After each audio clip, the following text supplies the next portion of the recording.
प्यारे बच्चों, जय हिंद। आज मैं पुनः एक नए शीर्षक के साथ उपस्थित हूँ। आज का शीर्षक है सीबीएसई कक्षा 12 हिंदी कोर के अंतर्गत हरिवंश राय बच्चन जी द्वारा रचित दिन जल्दी जल्दी ढलता है। बच्चों, यह कविता एक प्रेम गीत है जिसके माध्यम से कवि का उद्देश्य है कि यदि लक्ष्य के रूप में चाहे कोई स्थान हो या व्यक्ति हो या जो भी मंजिल हो, यदि उसके प्रति लगाव है तो उसको पाने के लिए व्यक्ति की चाल में, गति में तन्मयता आ जाती है। तो आइए चलते हैं कि इस कविता के माध्यम से कवि क्या संदेश दे रहा है। तो कविता पर जरा ध्यान देंगे। हो जाए न पथ में रात कहीं, मंजिल भी है दूर नहीं, यह सोच थका दिन का पंथी भी जल्दी जल्दी चलता है, दिन जल्दी जल्दी ढलता है। देखिए, कवि का कहना है कि जब मनुष्य अपने कार्य में पूरी तन्मयता के साथ लगा होता है तो उसको समय का ज्ञान नहीं हो पाता कि मैंने कब काम शुरू किया था और कितना समय निकल गया। उसको तो अपने काम से मतलब था, लक्ष्य से मतलब था, उस रास्ते में चलने से मतलब था। क्यों? क्योंकि तो वह तो अपने चाल में मगन है, अपने काम में मगन है। आज देखिए यहाँ क्या कर रहा है। यहाँ पर कवि कह रहा है कि जो लक्ष्य, जो मंजिल यहाँ पथिक के लिए लक्षित है, निश्चित है, वहाँ जहाँ उसको पहुँचना है वहाँ पर पहुँचने में मात्र अब थोड़ी ही दूरी रह गई है, लेकिन समय भी कम है। सूर्यास्त होने को है। ऐसे समय में कवि उस पथिक के मुखार बिंदु से देखिए क्या भावना व्यक्त कराना चाहता है कि हो जाए न पथ में रात कहीं। कहीं पथ, पथ माने रास्ता, यानी कहीं रास्ते में ही रात ना हो जाए। मंजिल भी तो है दूर नहीं, मंजिल अर्थात मेरा वो मुकाम, वो मंजिल अब ज़्यादा दूर नहीं है। यदि मैं थोड़ा सा भी यदि समय चूक जाऊंगा तो निश्चित रूप से मैं अपनी मंजिल से दूर हो जाऊंगा और जहां मुझे आज पहुंचना है वहां मैं कल पहुंचूंगा। इसलिए यदि मैं अपनी चाल में थोड़ी तीव्रता कर दूं, गति की स्पीड थोड़ा सा रख दूं, तो मैं निश्चित रूप से अपने लक्ष्य को प्राप्त कर लूँगा। यह सोच करके, यह सोच थका दिन का पंथी, ऐसा सोचते हुए दिन भर का चला हुआ वह पंथी अर्थात वह यात्री क्या करता है? जल्दी जल्दी चलता है, अपने उस चाल में थोड़ी सी तीव्रता लाता है और जल्दी जल्दी चलने लगता है। और इस बात को मन में क्या करता है? वह मन में इस बात को बार बार जो है सोचता है, गुनगुनाता है कि ये दिन भी, ये समय भी, ये टाइम भी कितनी जल्दी निकल गया, मुझे समझ में नहीं आया। और कवि ने यहाँ पंक्ति यही दिया है कि दिन जल्दी जल्दी ढलता है। बच्चों ध्यान देना, यहाँ पर कवि का मुख्य उद्देश्य ये है कि जब मनुष्य अपने लक्ष्य के प्रति पूरी तन्मयता से, एकाग्रता से लग जाता है तो उसको समय का भान, समय का ज्ञान नहीं हो पाता है। वह तो पूरा अपना मंजिल के प्रति, अपने लक्ष्य के प्रति पूरी तरीके से अपने आप को समर्पित कर देता है। अब देखिए यहाँ पर अगली दूसरी इस पद में जो है कवि कह रहा है कि इंसान की हम बात क्या करें। हम एक छोटे से अकिंचन प्राणी यानी पक्षी के माध्यम से, देखिए यहाँ बताना चाहता है कि एक छोटा सा पक्षी भी जो अपने बच्चों के पालन पोषण हेतु दाना चुनने के लिए दूर कहीं निकल गया है, और वह भी अपने दाना चुनने में, यानी देखिए दाना चुनने का मतलब खाली कभी का दाना चुनना नहीं, यहाँ उसके बताने का मतलब यह है कि वह व्यक्ति जो घर से निकला हुआ है अपने कर्म क्षेत्र में, देखिए वह कर्म क्षेत्र में जाने के बाद कितनी तन्मयता से अपने कार्य में लगा हुआ है कि उसको ये समय का ज्ञान ही नहीं रहा कि मुझे अपने घर भी वापस जाना है, मेरा अपना परिवार भी कहीं इंतज़ार कर रहा है। ऐसे में देखिए कवि क्या कहता है कि बच्चे प्रत्याशा में होंगे, बच्चे प्रत्याशा में होंगे, नीड़ों से झांक रहे होंगे।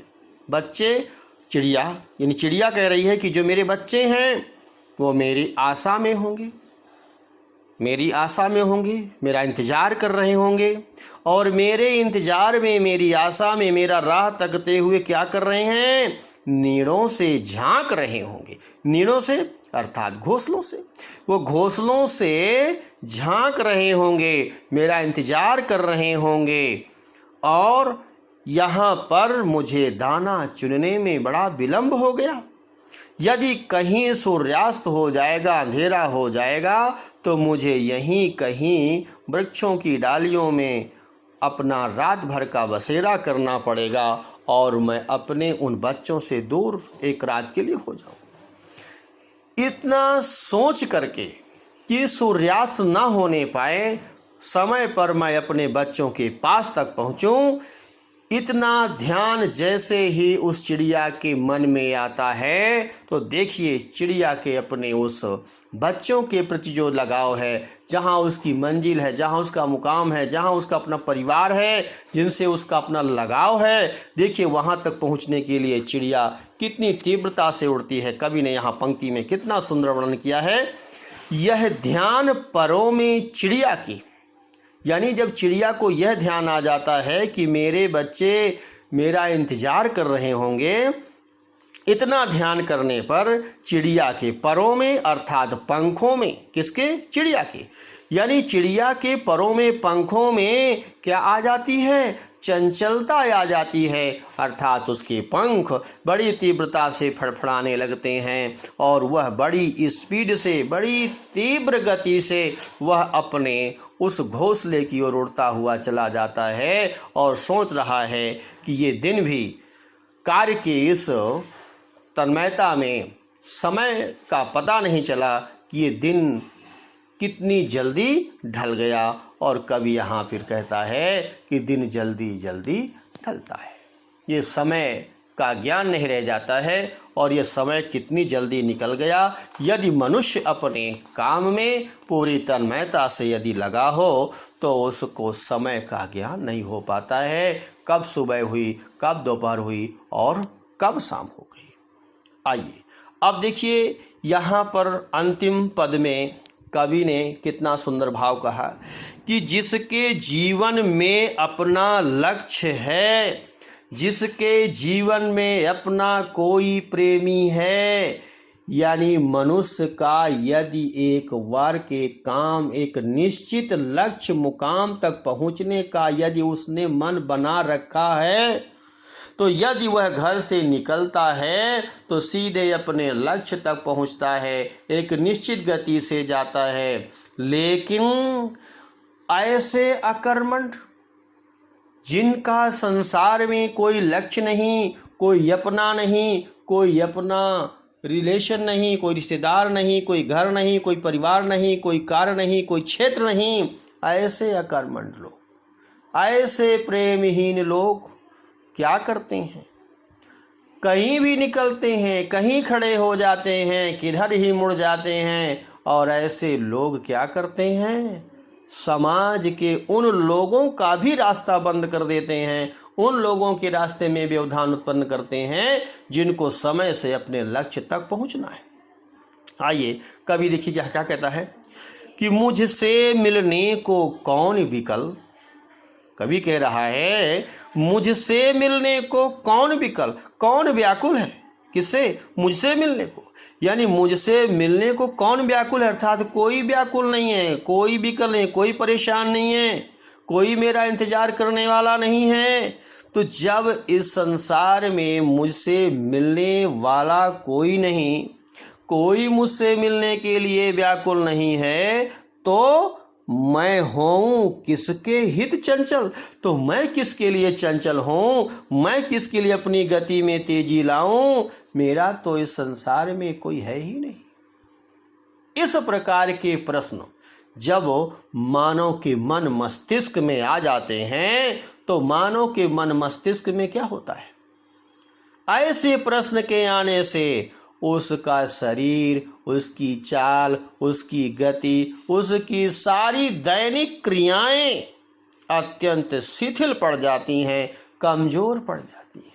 और लोग फिर कहते क्या है, कहाँ जाएं, क्या करें, किसके पास जाएं? ये सारी जो मानसिकता है, यह मानसिकता उसको गर्त में नीचे डुबोती चली जाती है। अब कवि क्या कह रहा है, यह प्रश्न शिथिल करता पद को। कौन सा प्रश्न? वह प्रश्न जो अभी कवि अपने आप से पूछा कि मेरा तो कोई इंतजार करने वाला है ही नहीं है।